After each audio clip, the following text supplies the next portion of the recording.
Other questions, please. Justin? Just a quick one, actually. I am interested by the notion of advanced recovery. I actually think that Indonesia has some extremely good examples of how this has been done and is being done. I think the first one, from listening to your explanation, is the BRR, which was set up after the Aceh and Nias tragedies. What you then have is a system. This was an agency that was established to coordinate the recovery and the rehabilitation. So we actually have a separate agency which has proven that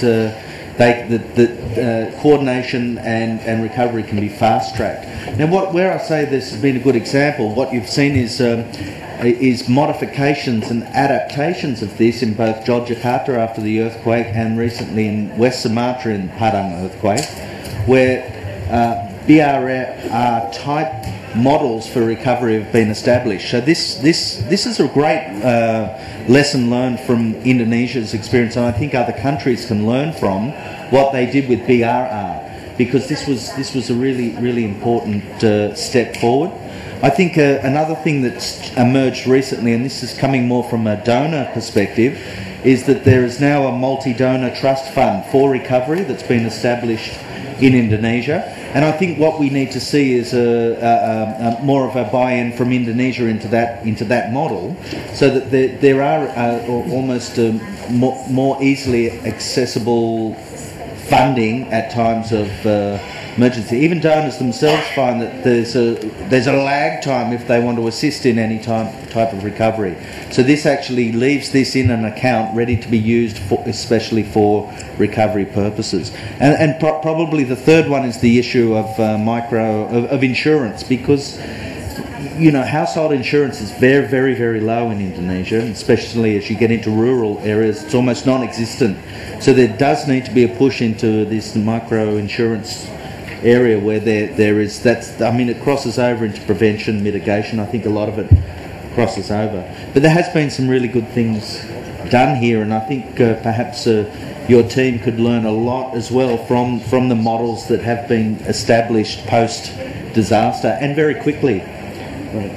I think it's interesting that you mentioned that they cross over, that microinsurance, on the one hand, can establish requirements for mitigation as a condition of giving the insurance. So that would work to reduce whatever damage might occur. But then if damage does occur, the insurance would cover some of those costs, so that it really covers both mitigation and advanced recovery. Any other comments or questions? Yes. I just want to continue what Pak Faisal was asking before.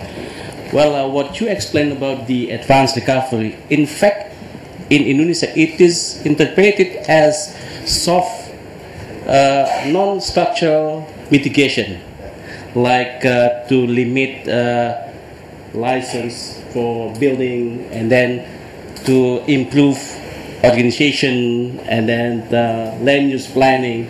We interpret that as a non-structural mitigation. So you introduce something different to make it more clearer differentiation between the non-structural mitigation and structural mitigation.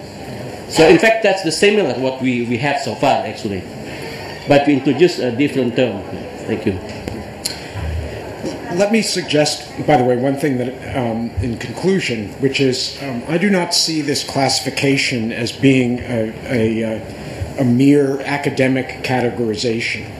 That one of the virtues, I think, of being both clear conceptually but also relatively simply is that it facilitates discussion among officials and decision makers about exactly where the society stands. It's very easy for any of us to retreat into the day-to-day demands of our jobs. We all have overflowing email boxes. We all have to-do lists that are too long to deal with. We all face the feeling when we go home at night that we killed off 7 things on our list, but 10 things got added, so we're further behind. And in that kind of daily condition that we all experience, it is hard to focus on the big picture. it is also hard to think outside of the boundaries of the organization that we work in. We naturally are focused on the immediate work unit and maybe the larger unit of which our work unit is part.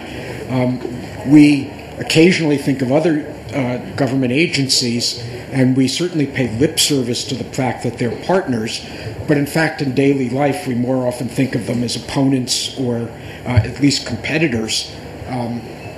And so a framework like this can create a way of adding up what is being done, and not only the list of those things, but also the dollars that are being, the rupiah that are being committed, and using that as a way of facilitating discussion and debate across the lines of agencies.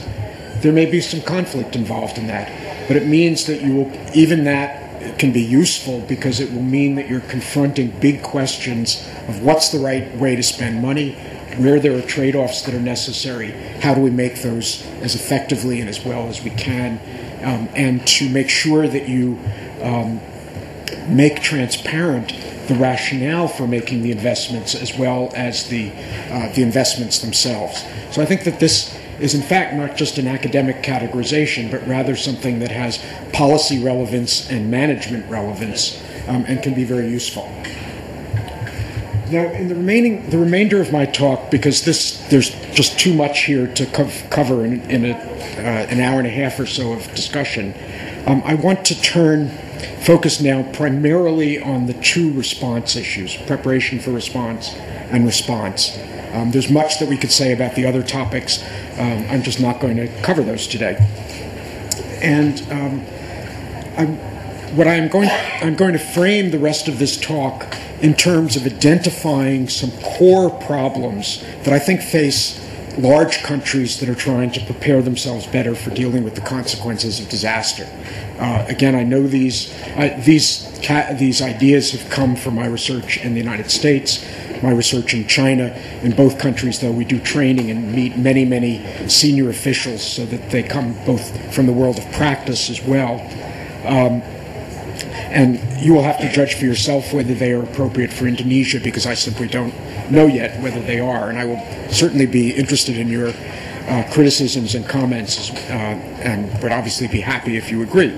But so I'm going to talk about 7 or 8 things that I think are key issues. So let me start out with the first one, which is identifying and responding to novelty. Now, we can think of a continuum of circumstances that we face in a government or in any organization that range from ordinary conditions, which create normal operations for us, the day-to-day things that we do. If you're a traffic agency, you think about the flows of traffic at morning rush hour, afternoon rush hour. You figure out how to handle those things. We move a little further along the scale.